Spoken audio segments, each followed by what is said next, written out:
Tissue ಇಂದ ಆಗಿದೆ. ಆಮೇಲೆ ಆರ್ಗನ್ ಅಂಗಗಳು. ನೆಕ್ಸ್ಟ್ ಏನಪ್ಪಾ ಅಂದ್ರೆ ಒಳಗಡೆ ಸೆಲ್ಸ್ ಇದೆ. 4.5 ಟ್ರಿಲಿಯನ್ ಸೆಲ್ಸ್ ಅಂತ ಹೇಳ್ತೀವಿ, ಅಂದಾಜು ಮಾಡಿದ್ದಾರೆ ಯಾವ್ಯಾವ ಡಾಕ್ಟರ್ಸ್ ಥೆರಪಿಸ್ಟ್ಗಳು. ಸೊ ಅವ್ರೇನಪ್ಪ ಅಂದ್ರೆ 4.5 ಟ್ರಿಲಿಯನ್ ಸೆಲ್ಸ್ ಇದೆ ಅಂತ ಹೇಳ್ತಾರೆ. ಸೆಲ್ ಏನಾಗಿದೆ? ಮಾಲಿಕ್ಯೂಲ್ಸ್. ಮಾಲಿಕ್ಯೂಲ್ಸ್ ಎದ್ರಿಂದಾಗಿದೆ? ಆಟಮ್ಸ್. ಆಟಮ್ಸ್ ಎದ್ರಿಂದಾಗಿದೆ? Subatomical particles. ಸಬಾಟಮಿಕಲ್ ಪಾರ್ಟಿಕಲ್ಸ್ ಎದ್ರಾಗಿದೆ? Energy, frequency, vibration. ಇವೆಲ್ಲ ಇದರಿಂದಾಗಿದೆ ದ ಇನ್ಫಾರ್ಮೇಶನ್ ಫೀಲ್ಡ್.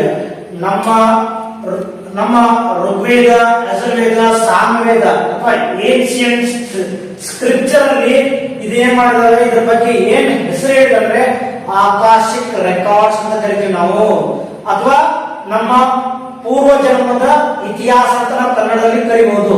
ಇದರಲ್ಲೆಲ್ಲ ನಮ್ದು ಬೈ ಬರ್ತ್ ಇಂದ ಡೆತ್ ತನಕ ಇತಿಹಾಸ ಇರುತ್ತೆ. ಅದಕ್ಕೆ ಇಂಗ್ಲಿಷ್ ಏನಂದ್ರೆ ಇನ್ಫಾರ್ಮೇಶನ್ ಫೀಲ್ಡ್ ಅಥವಾ ಬಯೋ ಇನ್ಫಾರ್ಮೇಶನ್ ಅಂತ ಕರಿತೀವಿ.